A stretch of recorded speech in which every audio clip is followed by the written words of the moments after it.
सबैलाई ख्रीष्ट येशूको नाममा जय मसीह। आजको वचनको सेवाकाईमा म तपाईलाई हार्दिक स्वागत तथा अभिवादन गर्न चाहन्छु। आउनुहोस् हामी आजको वचन हेर्नेछौँ। आजको वचनको शीर्षक छ साँचो पश्चातापीलाई परमेश्वरले क्षमा गर्नुहुन्छ। जब हामी जीवित परमेश्वरमा साँचो पश्चाताप गरेर आउँछौँ तब उहाँले हामीलाई क्षमा दिनुहुन्छ।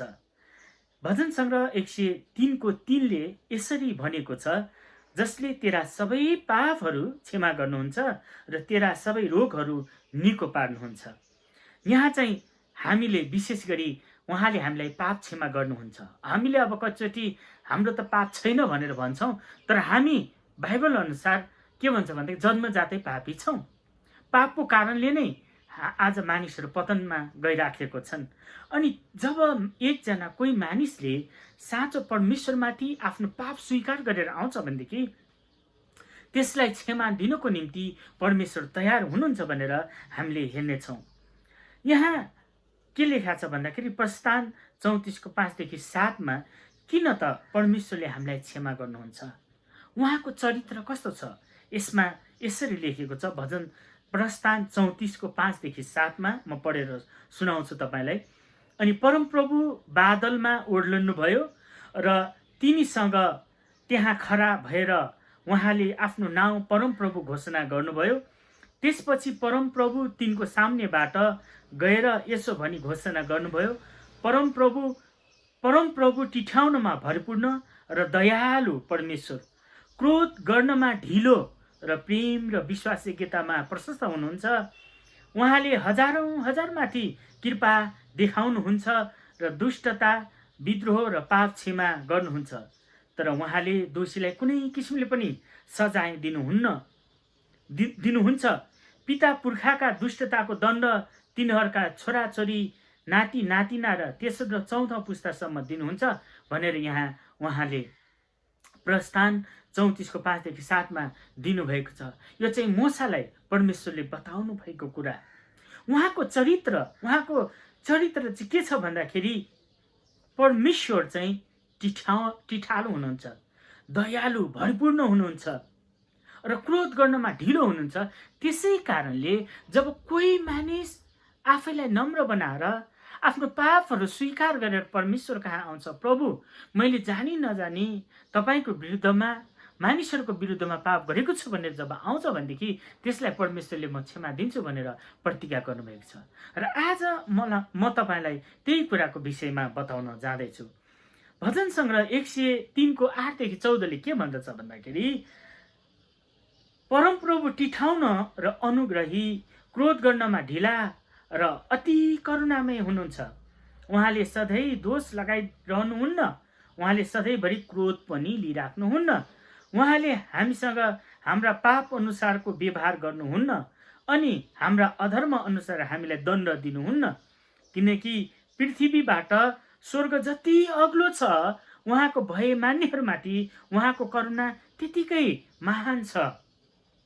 पश्चिमबाट पूर्व जति टाढा छ, उहाँले हाम्रा अपराधहरू हामीबाट त्यतिकै टाढा हटाइदिनु भएको छ। जसरी बुबाले आफ्ना छोराछोरीहरूलाई टिठाउँछन्, त्यसरी नै उहाँका भय मान्नेहरूलाई परमप्रभुले टिठाउनुहुन्छ। किनभने उहाँ जान्नुहुन्छ हाम्रो सृष्टि कसरी भएको हो, हामी धुलो मात्र हौँ भनी उहाँ सम्झनुहुन्छ। यहाँ पनि भजन सङ्ग्रह 103:8-14मा पनि त्यही कुरा दोहोऱ्याउँदछ कि परमेश्वरको चरित्र चाहिँ दयालु, टिठालु हुनुहुन्छ। त्यसै कारण जब कोही व्यक्ति आफ्नो पाप मानि लिएर आउँछन्, स्वीकार गर्छन् र म पापी हुँ भनेर आउँछन् भनेदेखि उनीहरूलाई परमेश्वरले म क्षमा दिन्छु भनेर प्रतिज्ञा गर्नुभएको छ। र बाइबलमा हामी यस्तै व्यक्तिहरू धेरै छन्, तर म केही व्यक्तिहरू मात्र म तपाईँहरूलाई आज बाइबलबाटै बताउँदछु। बाइबलमा साँचो पश्चाताप गर्ने व्यक्तिलाई परमेश्वरले कसरी क्षमा दिनुहुन्छ भनेर बाइबलमा हामी एकजना पहिलो व्यक्ति चाहिँ मैले दाउदलाई लिएको छु। हुन त अरू व्यक्तिहरू पनि छन्, तर दाउदको विषयमा परमेश्वरले के भन्नुभएको छ भने दाउदलाई प्रेरित 13:22मा मैले इसैको छोरा दाउदलाई मेरो हृदय अनुसारको मान्छे पाएँ, जसले मेरा सबै इच्छा पूरा गर्नेछन् भनेर उहाँले घोषणा गर्नुभएको छ। यहाँ पहिलो सामेल 13 अध्यायमा पनि त्यही कुरा लेखेको छ।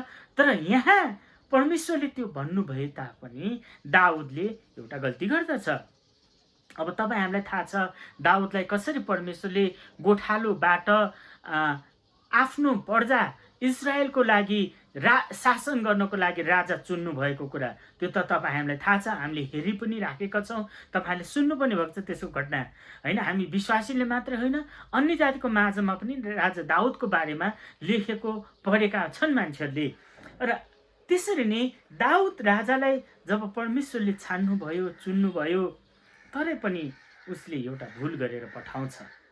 त्यो भुल के भनेदेखि पछि दाउदले परमेश्वरलाई मन नपर्ने काम गर्यो। त्यो कुरा चाहिँ दोस्रो सामुएलको 11 अध्यायमा हामी पाउँछौँ, जहाँ हित्ती उरियाको पत्नीलाई आफूसँग ल्याएर नजायज काम गर्छ।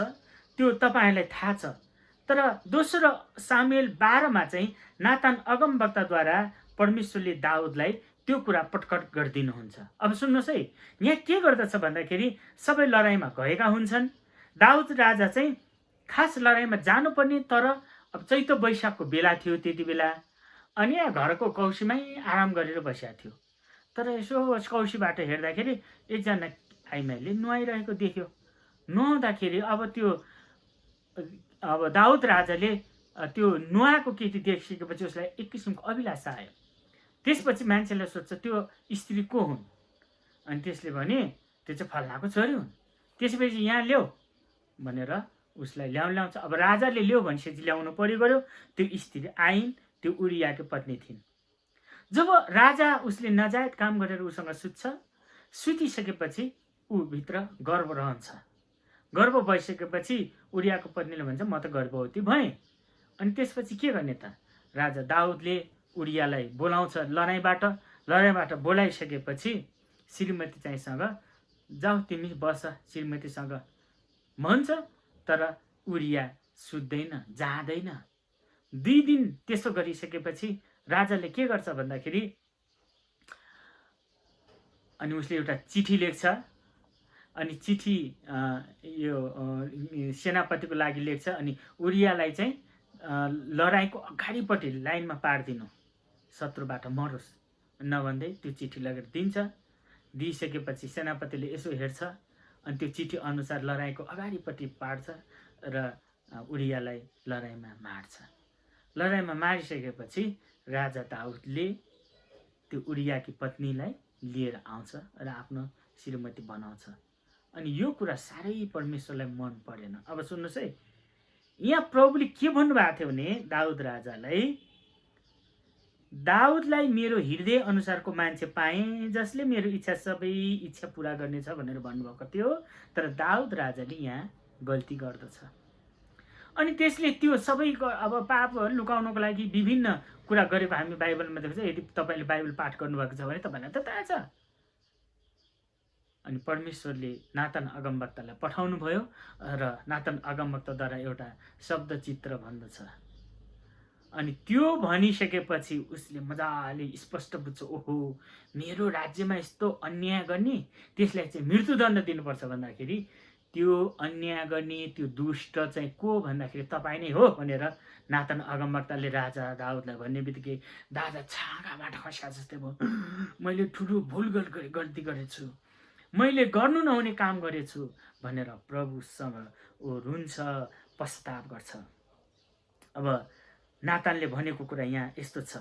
नातानले दाउदलाई भने त्यो मानिस तपाईँ नै हो, परमप्रभु इजरायलका परमेश्वरले भन्नुहुन्छ, मैले तँलाई इजरायलमाथि राजा अभिषेक गरेँ, मैले तँलाई शाउलको हातबाट छुटाएँ, मैले तँलाई तेरा मालिकको घर र त्यसका पत्नीहरू तेरै हुनलाई दिएँ, मैले तँलाई इजरायल र यहुदाका घरानाहरू दिएँ।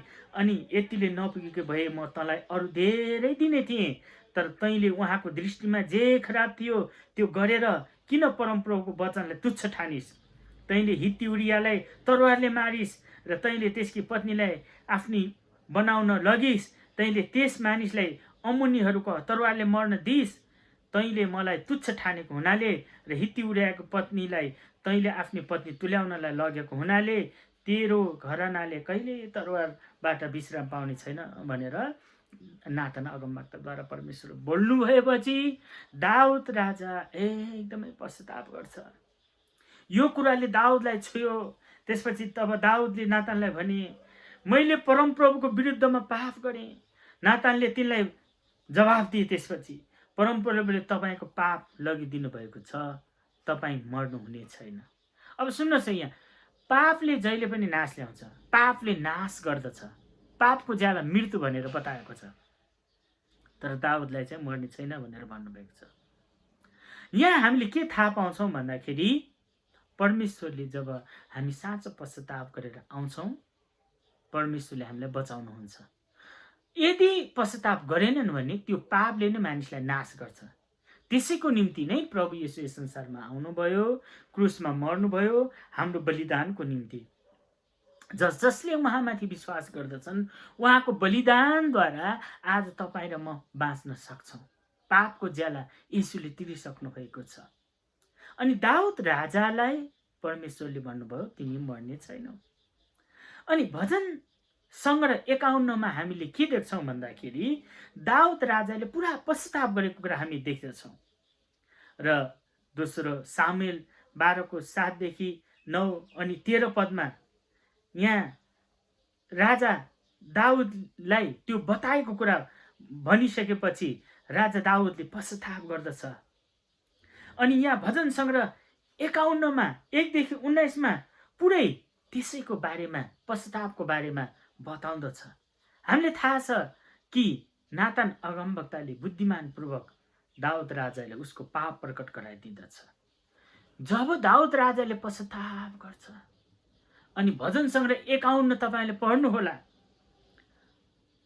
तपाईँले जब त्यहाँ थाहा पाउनुहुन्छ कि परमेश्वरले कसरी दाउदलाई क्षमा गर्नुभयो, कसरी दाउदले आफ्नो पाप भुल गल्तीहरू क्षमा माग्दछ।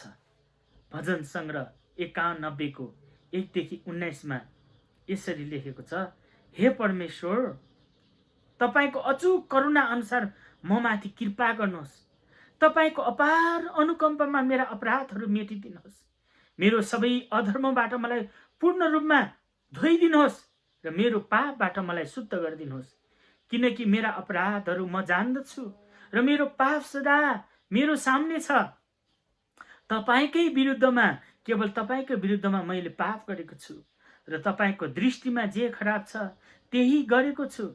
यसै कारण बोल्नुहुँदा तपाईँ ठिक प्रमाणित हुनुहुन्छ र न्याय गर्दा तपाईँ न्यायी ठहरिनुहुन्छ। साँच्चै म जन्मँदा नै पापी थिएँ र मेरी आमाले मलाई गर्भधारण गरेदेखि नै म पापी थिएँ।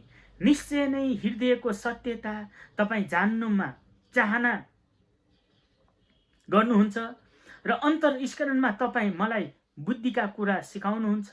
हिसाबले मलाई शुद्ध पार्नुहोस् र म शुद्ध हुनेछु। मलाई धुनुहोस् र म हिउँभन्दा सेतो हुनेछु। मलाई हर्ष र उल्लास सुन्नता दिनुहोस् र तपाईँले चूर्ण पारिदिनुभएका हड्डीहरू आनन्दित हुन्। मेरा पापहरूदेखि आफ्नो मुख लुकाउनुहोस् र मेरा सारा अधर्महरू मेटिदिनुहोस्। हे परमेश्वर, ममा शुद्ध हृदय सिर्जनुहोस् र म भित्र एउटा स्थिर आत्मा पुनर्जीवित पार्नुहोस्। मलाई तपाईँको उपस्थितिबाट नहटाउनुहोस् र न त मलाई तपाईँको पवित्र आत्मा लैजानुहोस्। तपाईँको मुक्तिको आनन्द मलाई फेरिदिनुहोस् र मलाई सम्हाल्ने इच्छुक आत्मा दिनुहोस्। तब अपराधीहरूलाई म तपाईँको मार्गको शिक्षा दिनेछु र पापीहरू तपाईँतर्फ फर्किनेछन्। हे परम प्रभु, हे मेरा उद्धारकर्ता परमेश्वर, मलाई रक्तपातको दोषबाट छुटकारा दिनुहोस् र मेरो मुखले तपाईँका धार्मिकताको स्तुति गाउनेछ। हे परम प्रभु, मेरा ओठ खोलिदिनुहोस् र मेरा जिब्रोले तपाईँको प्रशंसाको घोषणा गर्नेछ। किनकि तपाईँ बलिमा खुसी हुनुहुन्न, नत्र त म बलि चढाउने थिएँ। होम बलिमा तपाईँ खुसी हुनुहुन्न। तोडिएको आत्मा नै परमेश्वरको निम्ति बलिदान हो। हे परमेश्वर, तोडिएको र पश्चातापी हृदयलाई तपाईँ तिरस्कार गर्नुहुन्न। तपाईँको इच्छा अनुसार सियोनको भलाइ गर्नुहोस्। यरुशलेमका प्रखालहरू निर्माण गरिदिनुहोस्। तब तपाईँलाई खुसी पार्न धार्मिकताका बलिहरू चढाउनेछन्। सम्पूर्ण होम बलि र साँडेहरू तपाईँले वेदीमा चढाइनेछन् भनेर लेखेको छ यहाँ। दाउदले यो मनभित्रबाट आफ्नो साँचो पश्चाताप गरेर परमेश्वरमा व्यक्त गरिएको पश्चातापी प्रार्थना हो यो। प्रिय मित्र हो, आज कतै तपाईँले पनि हो, तपाईँ विश्वासी हुनुहुन्छ, सायद पास्टर अगुवा पनि हुनुहुन्छ होला, तर कतिचोटि तपाईँ र मैले प्रभुको कुरालाई खेलाची गरेर कतिचोटि पाप गर्न पुग्छौँ। कुनै पनि पाप के हो? यहाँ पनि प्रभुले भन्नुभएको छ वचनमा कि दाउद राजाले म आमाको गर्भदेखि नै पापी थिएँ। अब हेर्नुहोस् न, तपाईँ र म चाहिँ आमाको गर्भमा कसरी पापी हौँ भन्दाखेरि हामी चाहिँ विजय भन्दा पनि महान विजय भनेर पनि बताउँदछ। किन भन्दाखेरि हामी मात्रै एकजना व्यक्ति मात्र गर्भमा आउँछ, लाखौं शुक्रकीटहरू चाहिँ मर्छन् त्यहाँ, अनि त्यो मरेबाट एउटा तपाईँ विजय हुनुभयो र गर्भमा परमेश्वरले तपाईँलाई रच्नु भयो, अनि अरू सबै मरे, तपाईँ जित्नु भयो। अनि दाउदले चाहिँ त्यही कुरा बताउँदछ। आज तपाईँ परमेश्वरमा विश्वास गर्नुभएको छ, अनि कतिचोटि तपाईँ र मैले प्रभुमा जानी नजानी पाप गरेका पनि हुन्छौँ, र आज फेरि परमेश्वरले भन्नुहुन्छ पश्चाताप गरेर आऊ, म तिमीलाई क्षमा दिन्छु। परमेश्वर चाहिँ मैले सुरुमै भने करुणामय हुनुहुन्छ। जसले साँचो हृदयले आफ्नो पाप मानिलिन्छ भनेदेखि परमेश्वरले उसलाई क्षमा दिन्छु भनेर प्रतिज्ञा गर्नुभएको छ। आज म तपाईँलाई त्यही अनुरोध गर्दछु। दाउदले यसरी पश्चाताप गरे र त्यसको पश्चातापको ज्याला ऊ मर्नु परेन। हो, उस त्यो बेविचारबाट जन्मेको छोरा चाहिँ मर्यो भनेर बाइबलले बताउँदछ। दाउदलाई त्यो कुराले चोट चाहिँ पुग्यो, किन आफ्नो छोरा मर्यो नि, तर परमेश्वरले दाउदलाई बचाउनु भयो। कतिचोटि तपाईँ र म पनि गल्ती गर्छौँ, भुल गर्छौँ, पाप गर्छौँ। त्यसको मतलब हामी अब म पाप गरेँ, मलाई प्रभुले क्षमा दिनु न, म खत्तम होइन। फेरि पनि येशू ख्रीष्टद्वारा आउनु भन्नुभएको छ। येशू ख्रीष्टको रगतमा क्षमा मागेर आउनुहोस्, तपाईँले क्षमा दिनुहुन्छ। जस्तै हामी प्रभु भोज खान्छौँ नि, क्षमा मागेर प्रभुसँग, प्रभु मैले भुल गरेँ, क्षमा गरेँ, गर्नुहोस् भनेर जब हामी साँचो पश्चाताप गरेर आउँछौँ भनेदेखि परमेश्वरले तपाईँ र मलाई क्षमा दिनुहुन्छ। म अर्को व्यक्ति, यहाँ बाइबलमा धेरै व्यक्तिहरू छन्, तपाईँ हाम्रो जीवनमा पनि यो अनुभव छ धेरैजनाको जीवनमा, र बाइबलबाटै म चाहिँ भन्छु। लुका 18:9-14 एउटा प्रार्थना गर्ने तरिका छ, अनि त्यहाँ चाहिँ एउटा कर उठाउने व्यक्तिले साँचो पश्चाताप गरेको कुरा यहाँ बताएको छ। त्यो कर उठाउने चाहिँ मानिसको नजरमा अब कर त ठिकैले उठायो भने त ठिकै छ, तर उसले अचाक्ली उठाउने के, 1 रुपियाँको सट्टा 2 रुपियाँ लिने, 100 रुपियाँको सट्टा 200 रुपियाँ लिने, एकदमै घोर अपराधै गर्ने के त्यो कर उठाउने बेलामा पनि, कर उठाउने यो रोम साम्राज्यमा। अनि यति बेला प्रभु येशूको पालोमा पनि, अनि प्रभु येशूले एउटा शिक्षा दिनुभयो मानिसहरूलाई, र कसरी एउटा साँचो पश्चाताप गर्ने व्यक्ति कर उठाउने पनि क्षमा मागिसकेपछि ऊ स्वतन्त्र हुन सक्छ भनेर एउटा भन्नुभयो। लुका 18:9-14 यसरी भनेको छ, आफैमाथि भरोसा राख्नेहरू र आफैलाई धर्मी ठानी अरूहरूलाई तुच्छ ठान्नेहरू कसैलाई उहाँले यी दृष्टान्त सुनाउनु भयो भन्ने भएको छ। 2 जना मानिसहरू प्रार्थना गर्न मन्दिरमा गए। एकजना फरिसी र अर्को चाहिँ कर उठाउने। फरिसीले उभिएर मनमनै यसरी प्रार्थना गर्यो, हे परमेश्वर, म तपाईँलाई धन्यवाद दिन्छु, म अरू मानिसहरू जस्तो धुताहा, अन्यायी, बेविचारी अथवा यही कर उठाउने जस्तो पनि छैन। म हप्तामा 2 पल्ट उपवास बस्दछु, मैले पाएका सबै थोकको दशांशमा दिन्छु भनेर भन्छ। एकदमै आफैलाई धर्मी ठानेर मैले पाप गरेको छैन। एकदमै त्यो चाहिँ को थियो भन्दाखेरि धार्मिक नेता फरिसी थियो। अनि त्यो छेउमा कर उठाउने चाहिँ टाढै उभिएर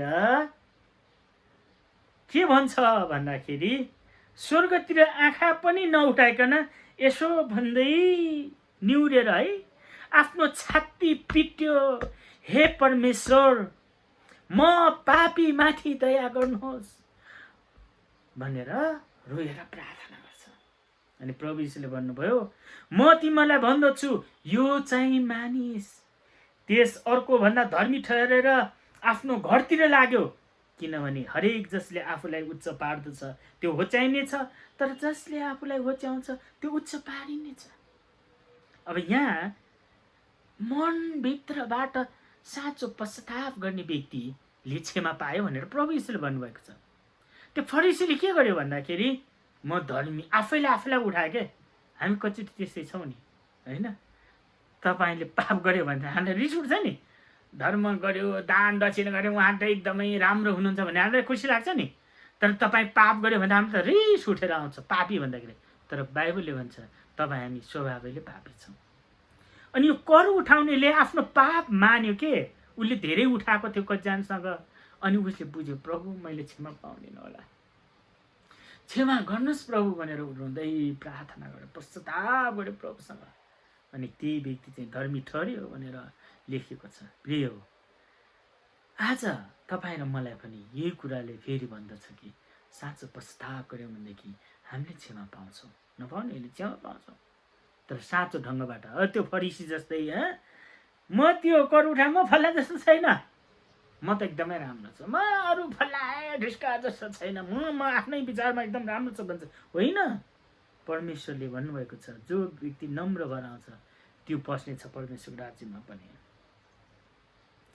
अनि मैले दोस्रो व्यक्ति यो कर उठाउनेले पश्चाताप गर्यो, पहिलो व्यक्ति दाउदले पनि पश्चाताप गर्यो र उसले क्षमा पायो भनेर भने।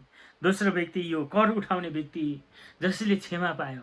अनि तेस्रो व्यक्ति म भन्दैछु, छन् त धेरै छन् प्रिय हो, तपाईँ हाम्रो जीवनमा पनि यो कुरा भएको होला, तर म तेस्रो व्यक्ति बताउन चाहँदैछु। उहाँ चाहिँ एउटा अपराधी थिए।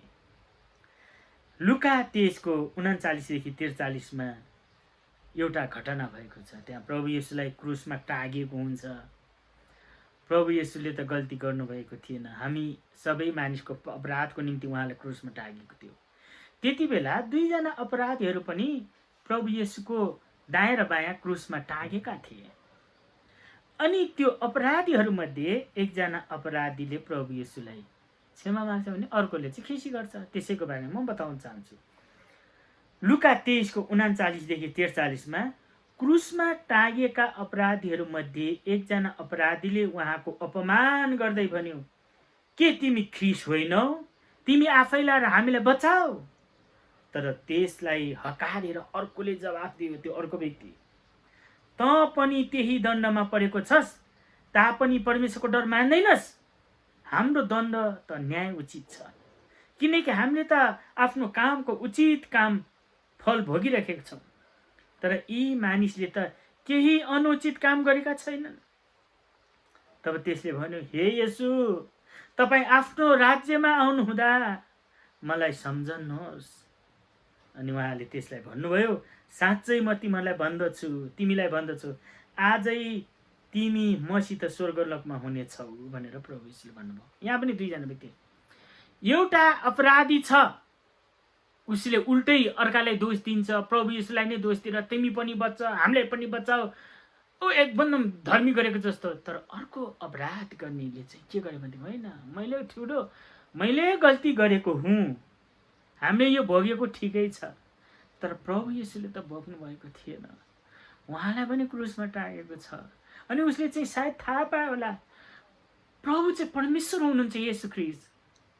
अनि हे येशू, तपाईँ आउनुहुँदा मलाई सम्झिनुहोस् है, तपाईँको आफ्नो राज्यमा आउनुहुँदा मलाई सम्झिनुहोस् भनेर भन्दछ। उसले साँचो पश्चाताप गरे त्यति बेला। अनि प्रभुले भन्नुभयो, आजै तिमी मसित स्वर्गलोकमा हुनेछौ। हेर्नुहोस् त, प्रभु येशूले त्यसलाई पनि क्षमा दिनुभएको कुरा छ। र आज म यी तीनवटा व्यक्तिको बारेमा किन तपाईँलाई भने भन्दाखेरि, आज सायद तपाईँ र मैले पनि जानी नजानी प्रभुको विरुद्धमा प्रभुले नगर भनेको काम गरेका छौँ होला, अथवा गर भनेको काम गरेका छैनौँ होला।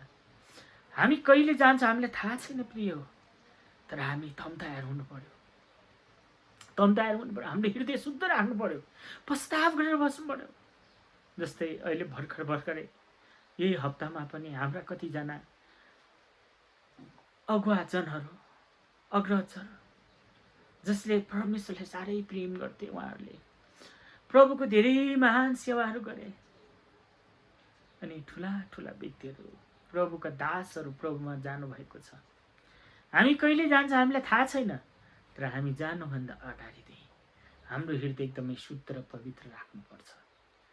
एक दिन प्रभु कहाँ पुग्दाखेरि स्याबास इमान्दार र नोकर भनेर भन्नुभएको छ, आऊ तिमी मेरो पिताको भोजमा तिमी तयार हुन सक, आऊ भनेर भन्नुहुन्छ। त्यति बेला हामी स्याबास हुन सक्छौँ। त्यसै कारणले म आज 3वटा कुरा म तपाईँको अगाडि राखेको छु। यदि यो वचन बाँड्दा बाँड्दै तपाईँलाई कुनै कुरा परमेश्वरले देखाउनु भएको छ भने अहिले नै आफ्नो ठाउँमा घुँडा टेक्नुहोस् र प्रभुसँग पश्चाताप गर्नुहोस्। प्रभु मेरो अपराध क्षमा गर्नुहोस् भनेर भन्नुहोस् र उहाँले अहिले नै क्षमा गर्नुहुन्छ। किनभने पहिलो यूहन्ना 1:9 भनेको छ, यदि हामीले आफैमा पाप छैनौँ भने हामीले झुट बोलेका हुन्छौँ, तर यदि हामीले आफ्नो अपराधहरू स्वीकार गरेर प्रभु येशूमा आउँछौँ भनेदेखि उहाँले हाम्रो अपराधहरू क्षमा गर्नुहुन्छ भनेर लेखेको छ। त्यसै कारण आउनुहोस् हामी यसैमा पश्चाताप गरेर प्रार्थना गरेर प्रभुसँग पश्चाताप गरेर आऊ। प्रभु परमेश्वर पिता, म तपाईँलाई समय धन्यवाद दिन्छु। आजको वचन अनुसार हामीले जानी नजानी गरेको भुल गल्तीहरू क्षमा गर्नुहोस्। हाम्रो पाप अधर्म क्षमा गरिदिनुहोस् पिता। हामी कतिचोटि कमजोरी छौँ र त्यो कमजोर कारण हामीले पाप गरिहाल्छौँ, तपाईँको विरुद्धमा अपराध गरिहाल्छौँ। आज क्षमा गरिदिनुहोस् म बिन्ती गर्छु।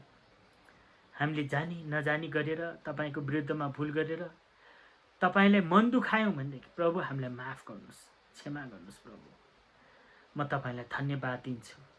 तपाईँले जसरी दाउद राजाले क्षमा गर्नुभयो, मुक्तिको उमङ्ग दिनुभयो, आज हामीलाई पनि मुक्तिको उमङ्ग दिनुहोस्। जसरी प्रभु यो कर उठाउनेलाई तपाईँले क्षमा गर्नुभयो, जसरी तपाईँले यो क्रुसमा चढाएको अपराधीलाई क्षमा गर्नुभयो, आज मलाई पनि क्षमा गरिदिनुहोस्, हाम्रो विश्वासीहरूलाई पनि क्षमा गर्नुहोस्। धन्यवाद प्रभु, मलाई क्षमा दिनुभएको लागि धन्यवाद येशूको नाममा। परम प्रभु, तपाईँले हामीमाथि आशिष दिनुहोस् र हामीलाई रक्षा गर्नुहोस्। हामीमाथि आफ्नो चेहरा प्रकाश गर्नु र हामीलाई क्षमा दिनुहोस्। हामीमाथि आफ्नो मुहार चम्काउनुहोस्, निगाह गर्नुहोस् र हाम्रा माथि आफ्नो चेहरा प्रकाश र शान्ति दिनुहोस्। परमेश्वर पिताको प्रेम, प्रभु यीशुको अनुग्रह र पवित्र आत्माको सङ्गति हामी सबैमा रहेको होस्। यीशुको पवित्र उच्च नाममा माग्दछु, आमेन। सबैलाई जय मसीह। प्रभुले सबैलाई आशिष दिनुभएको होस्, आमेन।